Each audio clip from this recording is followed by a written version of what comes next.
In this video, I'm going to be telling you everything coming in the future of Cyberpunk and what we have actually to look forward to. Things have seemed to got a little too quiet for my liking in the world of Cyberpunk right now, post update 2.3. With a lot of mixed reactions for this recent update, it has got a lot of people asking what is actually next for CDPR. That's why today I thought it would be a pretty good idea and a good time to take a look at what we actually can expect from months to years down the line for this franchise and what we actually have to look forward to next. I'll go through some of the confirmed projects coming, also some of the biggest rumours that are going around on social media surrounding Cyberpunk, and I'll try my best to piece them together to when we'll actually see them for the very first time. Just before we do get started, it turns out that only 0.3 of the people who actually watch my videos are subscribed, so if you do find yourself enjoying the content that I do make, please be sure to consider subscribing. It really does help support the channel. So first, let me talk about what is actually coming next for Cyberpunk with a bit of a rumour to kick things off. Now, I am very confident that we'll actually see a lot more future updates for Cyberpunk 2077, but it's about when will we see the next one actually come. The next one with actual content to delve into. Now, I'm thinking along the lines of the 5th anniversary of Cyberpunk, December 10th, 2020. CDPR always like to celebrate those anniversaries of this, just like they did with The Witcher 3's 10th anniversary previously. Now, the December 10th date obviously marks 5 years since the game launched, and it did start with a very rough patch, but there was also a chance for them to turn things around,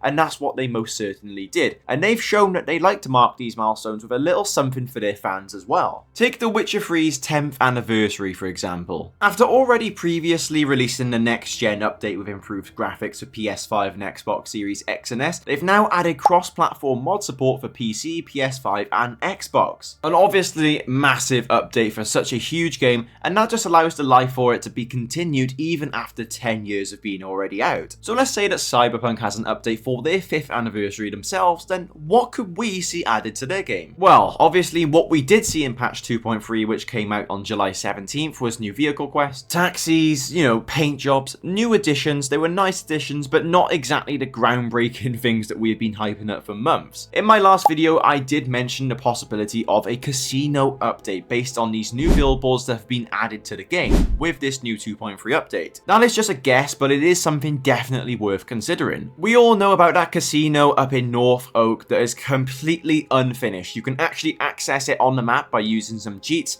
and it is very interesting to see that this was actually meant to be added to the base game. Now, we obviously as well know that Virtuos have been working a lot with CDPR, so maybe this is a project that they could be tackling on themselves by restoring this cut's content. We know some of the amazing work that Virtuos have done in the past. It was only a few months ago where they remastered Oblivion working alongside Bethesda to bring a classic title back to life with a fresh new coat of paint. Seeing as they did such a fantastic job, this doesn't surprise me one bit that they're working with other companies like CDPR, so I would entirely trust them to bring us some restored content, possibly like this casino. However, it could genuinely just be a gambling update or something, some mini games that you can access via in-game menus, etc. So it's not necessarily something we're banking on, but make sure to keep on the lookout for this. If we wasn't to see something like that added, what else could they add? Well, one strong possibility is mod support similar to The Witcher 3. The community has been very vocal about this. Everyone wants cross-platform mod support for consoles now. I think a lot of people have been frustrated with their requests not being added to the game, and I'm not saying that everyone has to get their requests added, but at least give people the possibility to then go ahead and mod it into the game for their playthrough, and that's why cross-platform mod support will be such a brilliant addition. It gets people off CDPR's back, because every day they have new people flooding their mentions, asking for new cosmetics, etc. So it really does help take the strain off of them, just allow people to mod it into the game. However, I do feel like when you do add cross-platform mod support,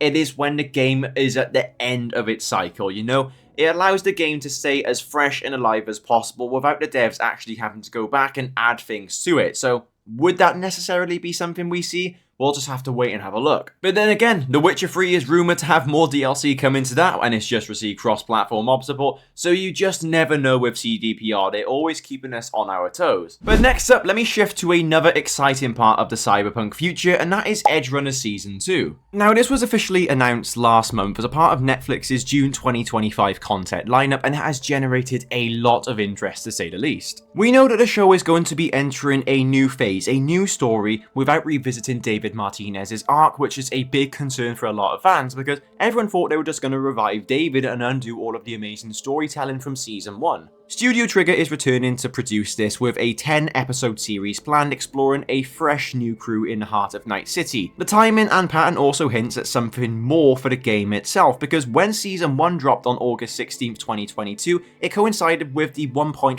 update for Cyberpunk 2077, which also added a few new apartments and gigs, but that update did see a few Edgerunners Easter eggs added as well, so I'm very certain that Season 2 will come with some fresh stuff as well. So what could this potential update bring? A little bit more speculation side of things here, but based on Season 1's impact, I think we could see some new gear inspired by the characters from Season 2. As well as that, you may get a few different other features that is not necessarily to do with the anime. However, I am very confident that if this anime does come out in the next year or so, that we will get a update to go alongside it with Cyberpunk 2077. And finally, the big hitter, the thing that everyone is talking about in the Cyberpunk world, and that would be Cyberpunk Orion. This is obviously the sequel to Cyberpunk 2077 and actually entered pre-production in May 2025, and let's just say it is already shaping up to be a very significant project for CDPR. Based on what we know so far, Orion will build on the foundation of Cyberpunk 2077, and there will be some interesting details emerging. What we do know so far is that Night City is obviously set to return, likely under Militech's control following the events of 2077, which could mean a darker, more decayed version of the city, although it couldn't get much worse under Arasaka. Alongside this, there's supposedly a new city being added, a Chicago gone wrong style city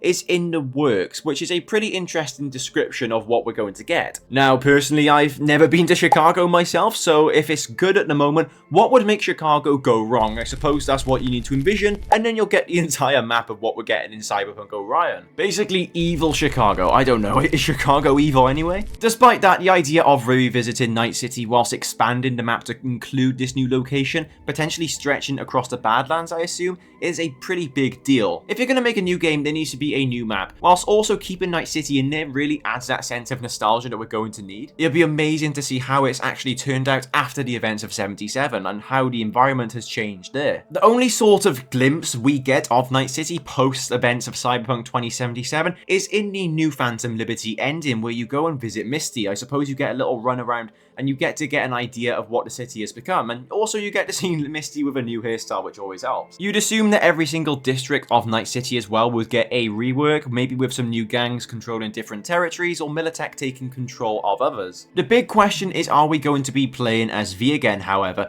we don't exactly know if Cyberpunk 2077 has a canon ending for V, so I suppose we're going to find out when Orion comes out, because there's no way that V's story is not going to be touched on at least once during that. Now, we know that Orion is slated for the early 2030s, likely 2029 to 2033, following CDPR's 7-year development cycle for 2077, which gives them time to refine their vision for the game. As well as that, you got the Boston studio supported by teams in Vancouver and Warsaw, quite clearly showing that they definitely have the firepower to take on a challenge such as this. However, it is good to note that this isn't the #1 priority right now for CDPR. That would be The Witcher 4, which comes out sooner than Cyberpunk Orion. However, I trust that this will come out when it is necessary too. We don't want another Cyberpunk 2077 launch situation when the guys had to rush the game to actually come out when it wasn't finished. We need to make sure that they have all the time that they need so they can give us their version of the game that they actually want to give us on day one. Development won't be without challenges, however, upgrading the engine is a big task. Red Engine 4 struggled with 77's launch with frame rates dropping below 20 FPS on the last gen consoles, and we do know that CDPR are going towards Unreal Engine from now on. However, I think it will be good to take a look how The Witcher 4 does and performs. We did see the tech demo showcasing how amazing it does look, so that is what Unreal Engine is capable of actually doing under CDPR's very capable hands. However, you got to understand, and yes, I did see a lot of comments about this on social media, and I am sort of agreeing with it. However, I do think there's a lot of unjustified hate towards CDPR, but it is just a tech demo. After we get an official trailer of some real gameplay footage, I think then that would be an appropriate time to compare and contrast to get a good idea of what Orion will actually look like. Despite that though, I do think we're in for a fantastic game. We know how good this company actually is, so a lot to look forward to. But anyway guys, that will be all for this video. Just a quick run through of everything we are expecting in terms of the Cyberpunk franchise going forward. Some of it a bit further away than we like, I imagine, but that is just the beauty of waiting for games to actually come out when they are 100% ready to come out. Like I said, we don't want a repeat of 2077. We want the best product to come out on release date when they are ready to do so. Let me know if you think the rumours about the casino are true, and which of Cyberpunk's projects are you most excited to see come out. Once again, thank you very much for tuning in and watching this video, and have a great rest of your day.